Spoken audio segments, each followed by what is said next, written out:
የመንግስትን ሀብት ወይም ኪራይ ለመሰብሰብ በሚደረግ ጥረት የሚገኝ ገቢ ነው ኪራይ ሰብሳቢነት የሚባለው። ስለዚህ ይሄ በአግባቡ መያዝ ይገባዋል። ወደፊትም ቢሆን በአገራችን በንግድና በኢንቨስትመንት ወይም በአገልግሎት ዘርፍ የሚሰማሩ ባለሀብቶቻችን ቁጥራቸው ሰፊ መሆኑ አይቀርም። እነዚህ ባለሀብቶቻችን ልማታዊ በሆነ መንገድ ከማኑፋክቸሪንግ ዘርፍ የሚመረተውን ምርት አገልግሎትና ንግድ ላይ በመሰማራት ለህብረተሰቡ እንዲደርስ ማድረግ ይገባቸዋል። ይሄ ለኢኮኖሚያችን በጣም አስፈላጊ ነው።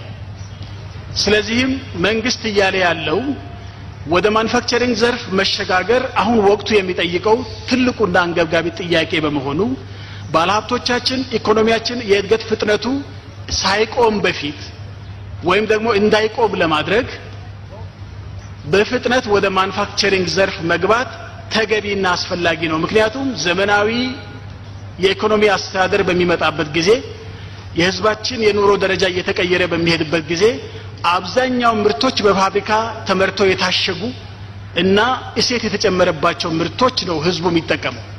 የዛን ጊዜ እነዚህን አገልግሎት ለመስጠትና ንግድ ለማካሄድ ካስፈለገ የግድ መመረት አለበት። ከውጪ ሁሉ ጊዜ መግባት የለበትም። በአገር ውስጥ ተመርቶ ለህዝቡ መቅረብ ይገባዋል። ስለዚህ በዚህ ዙሪያ ላይ ማበረታቻዎችን አስቀምጦ መንግስት የግሉን ባለሀብት ወደ እነዚህ የአምራችና የእሴት ጨማሪ ዘርፎች እንዲሰማራ ማድረግ ተገቢ ነው። ስለዚህ ክቡር ፕሬዝዳንት በዚህ ዙሪያም ያቀረቡት ማሳሰቢያ ትክክለኛ ስለሆነ ይሄም ሞሽን ተቀባይነት ያለው አይደለም። ሌላው የቀረበው በከተማ ልማት መስክ ክቡር ፕሬዝዳንታችን ባቀረቡት ንግግር ላይ የጥቃቅንና አነስተኛ ተቋማት ልማት በተመለከተ የቀረበ ጉዳይ ነው።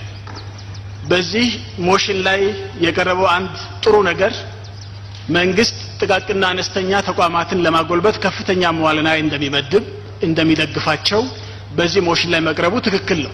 ይሄ በክቡር ፕሬዝዳንታችንም ንግግር ውስጥ የተካተተ ስለሆነ በተጨማሪነት ሊታይ የሚችል አይደለም። ነገር ግን በሞሽኑ ላይ የቀረበው ሌላው ጉዳይ ደግሞ መንግስት ባቀረበው ሀብትና ባዘጋጀው ድጋፍ ልክ የጥቃቅንና አነስተኛ ተቋማት አልጎለበቱም፣ በተለይ ደግሞ ወደ ማኑፋክቸሪንግ ዘርፍ አልገቡም የሚለው ጥያቄ ላይ ወይም ሞሽን ላይ አስተያየት ለመስጠት ነው። በዚህ ዙሪያ ላይ በምናይበት ጊዜ በአገራችን በጥቃቅንና አነስተኛ ዘርፍ ከፍተኛ የሆነ የሥራ ዕድል ተፈጥሯል። በዚህ የሥራ ዕድል በተፈጠረበት ወቅት በርካቶች ደግሞ በማኑፋክቸሪንግ ዘርፍ ተሰማርተዋል።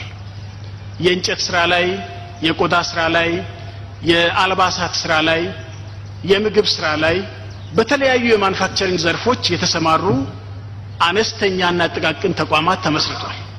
ይሄ ሊበረታታና ሊጎለብት የሚገባው ነው። በሞሽኑ ላይ የቀረበው አንዱ ጉዳይ የተወሰኑቱ ማህበራት የብድር አገልግሎት ከተሰጣቸው በኋላ ወደ ደቡብ አፍሪካ ብድሩን ይዘው የተሰደዱበት ሁኔታ ስላለ ይሄ ሪፖርቱ አላካተተም የሚል የተቀመጠ ጉዳይ ነው። በነገራችን ላይ በአንድ ኬሻ ውስጥ በርካታ ወይም ኬሻውን የሞላ ብርቱካን አስቀምጠን ጥቂት ብርቱካን እዛ ውስጥ ቢበሰብስ ኬሻው በሙሉ በስባሳ ነው ተብሎ ሊፈረጅ አይችልም። በዚህ ራዕይ ወቅት ወይም 10-12 ዓመት በኋላ መካከለኛ ገቢ ያላት አገር እንሰራለን በምንልበት ጊዜ የዛን ጊዜም ቢሆን ስደትን ሙሉ በሙሉ ባንዘጋም ግን አሁን ባለው ደረጃ ሳይሆን በከፍተኛ ደረጃ እንቀንሳለን ተብሎ የተቀመጠ ነው።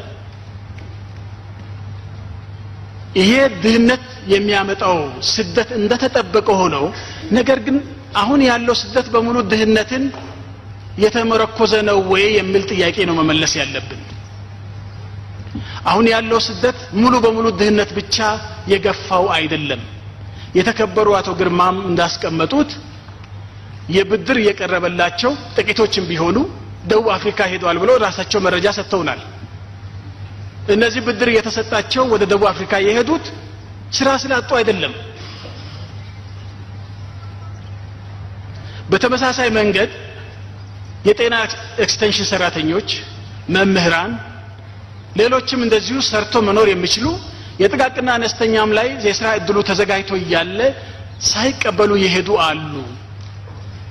አሁን የኛ ስራ መሆን ያለበት አገሪቱ ማቅረብ የምትችለውን በሙሉ አሟጣ አቅርባ ስላልጨረሰች በመታቀርበው ልክ ስራ መስራት ስለሚቻል በአገራቸው ላይ እንዲያተኩሩ የግንዛቤ ማስጨበጫ ስራ እንስራ የሚለው ክቡር ፕሬዝዳንታችን ያቀረቡት ጉዳይ ትክክል ነው።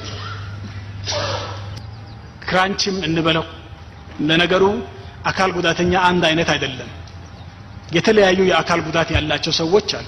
ክራንች የሚያስፈልጋቸው አሉ። ሌሎች የመርጃ መሳሪያዎች ወይም ድጋፍ የሚሰጡ መሳሪያዎች የሚያስፈልጋቸው አሉ። እነዚህ በሙሉ ከቀረጥ ነፃ ነው መግባት ያለባቸው መሸጥም ያለባቸው የሚል ነው። ስለዚህ በዚህ መንገድ ብናየው ጥሩ ነው። የተከበሩ አቶ ግርማን ስላቀረቡት ሞሽን ከልብ ያመሰገንኩ። የተከበሩ አፈ ጉባኤ በቀረቡት ጉዳይ ላይ የመንግስት አቋም ይሄ መሆኑን ለመግለጽ ነው። አመሰግናለሁ። ክቡር ጠቅላይ ሚኒስትርን ለሰጡት ማብራሪያ አመሰግናለሁ።